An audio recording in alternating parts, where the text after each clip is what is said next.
Yo, it's your boy D Star coming to you live from the pad, about to give it to you raw, and I'm about to keep it 1,000. So, Lakers lose to the Denver Nuggets 113 to 107.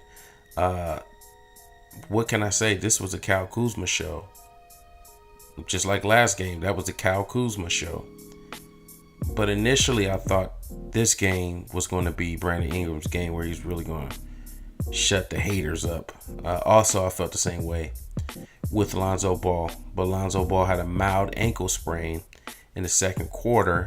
Tried to thug it out in the third quarter, but it kind of was, I guess the pain was too much. And he had left the game, where they had took him out and decided to sit him for the rest of the game, which makes sense. But I wonder if he'll play the next game, which is Wednesday. Same team, the Denver Nuggets. So hopefully we avenge this loss and get a win.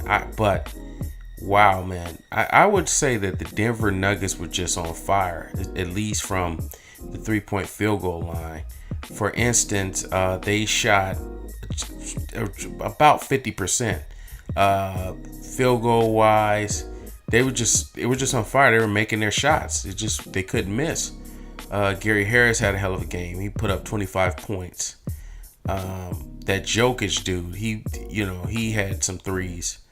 But yeah, Gary Harris was killing, man. He was really killing. He went 5 for 7, and they just couldn't miss, man. They were just giving it to the Lakers nonstop. So they played a pretty damn good game. They weren't missing any shots. And you could see the Lakers get gassed at times, as far as like their body language was kind of like, man, I give up. This is killing me. I mean, we're running so much of a fast break offense that it's killing me. I'm trying to do everything on defense. Then I'm trying to catch up with Lonzo Ball running down the damn court. And, the passing moves the ball a lot more. I was impressed with Luol Deng. Luol Deng had made a couple plays, and I was like, wow, this is kind of what I expected from Deng last year. But I wonder how he fits with this fast break team. Now, I still believe that the Lakers may move him just for monetary reasons, but it was nice to see. It was refreshing to see Luol Deng go out here and make a couple plays. That kind of, it was just good to see him be that player that I guess Lakers were expecting him to be last season, because he said during the preseason that he felt that it was a bad season, but this season was to kind of, I guess, redeem himself for such a poor season last season. But that's enough about Dame. So as I said, I expected Brandon Ingram to be the messiah of the game, but he didn't have that great of a game. Just like last game, he didn't have that great of a game. It was not a good game for him. But I kind of have that thing where, that kind of fanboy thing where you just believe that somebody's going to be kind of the same thing what happened with D'Lo. You kind of want to have that belief in the player that, man, they can really be good because they have the tools, they have the length. And make no mistake, Brandon Ingram does a lot of great things as far as like disruption on the defensive end. He is disruptive on the defensive end, and offensively, his shots just aren't falling. I like Kentavious Caldwell-Pope. He had about 15 points, 5 for 12 shooting, 5 rebounds. Caldwell-Pope is the type of guy who will be in the right place at the right time. And when you pass him the ball, he'll take a smart shot. Will he make them all the time? I don't know. But this guy he takes very, very smart shots. Whether they go in or not, that doesn't really bother. I mean, of course you want him to make shots, but at the same time, I think smart shots are very important. That's why I don't really knock Lonzo Ball, who didn't really have a great game. He didn't take too many shots, but he only played one half. He only went 3 for 6, and he only had 8 points, 4 assists. This dude, Lonzo Ball, had a miraculous play where him and Jordan Clarkson were, I guess, coming off of a steal or a rebound, and Lonzo passed it to Jordan. Jordan threw up the alley-oop, and he showed his hops. He sprung up there, caught that ball, and slammed it, hammered it down. Everybody went crazy inside the Staples Center. But it's just, you see these flashes like, damn, this dude's gonna be really, really good. I don't think he'll be able to offensively dominate a game such as some of these other players, but I do feel that he has the power to impact the game with his passing.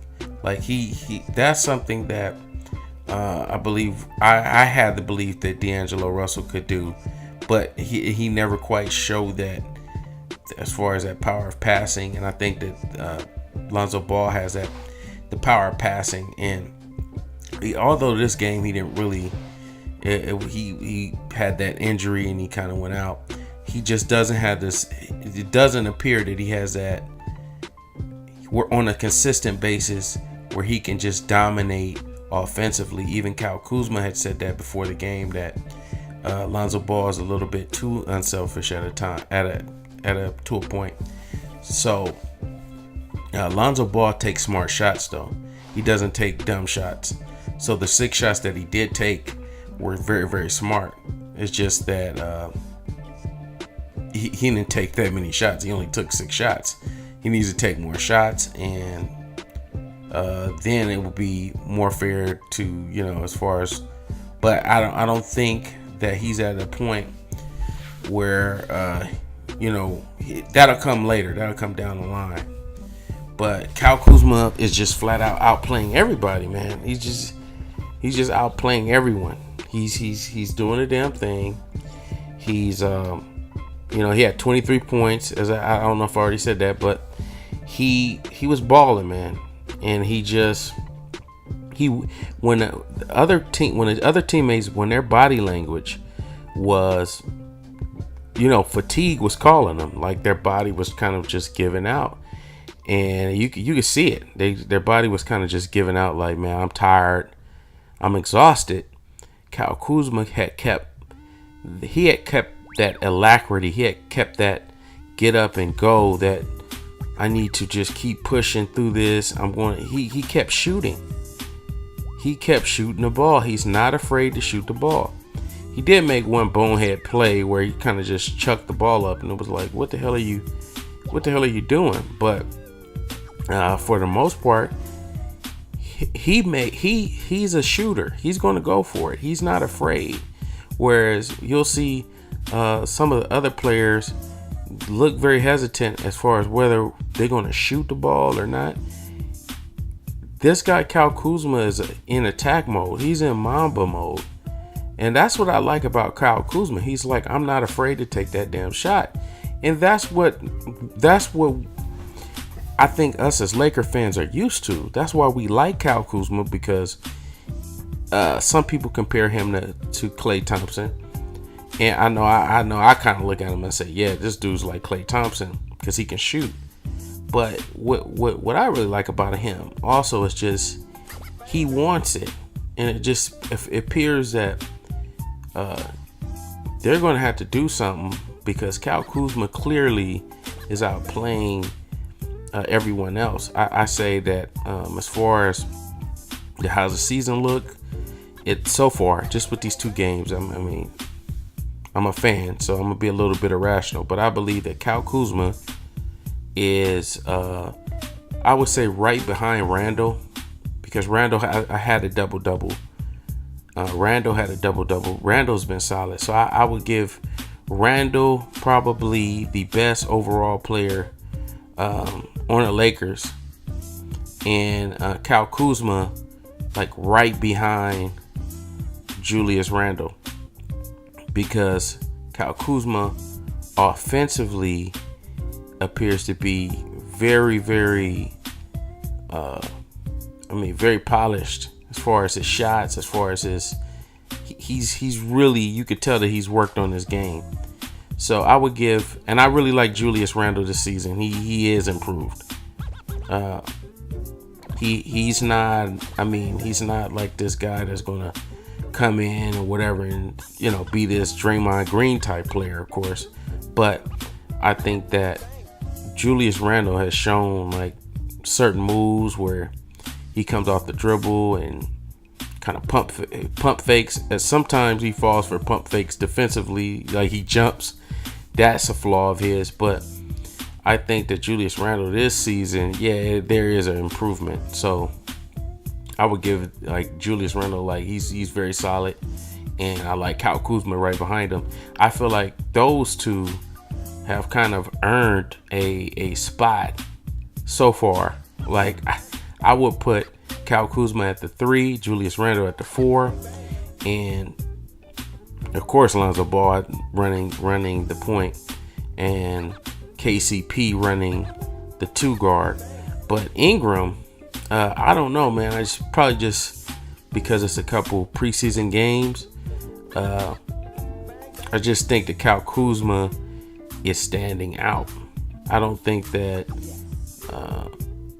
we should think too deep into it, but I'm just saying, just from a couple games that I've seen, I think that Kyle Kuzma is that dude, and I think that Julius Randle has improved. I don't think that his starting spot is in danger. And as far as Larry Nance, I don't really think I've seen enough. Despite him leaving the game with a sprained index finger. He sprained his right index finger and he left the game. But I think that Julius Randle is clearly better than Lance Jr. despite him having that raw athleticism. But damn, I'm talking my ass off. I didn't expect to talk this long. But it's your boy Eddie Star. Like, comment, subscribe, and I'm out. Peace.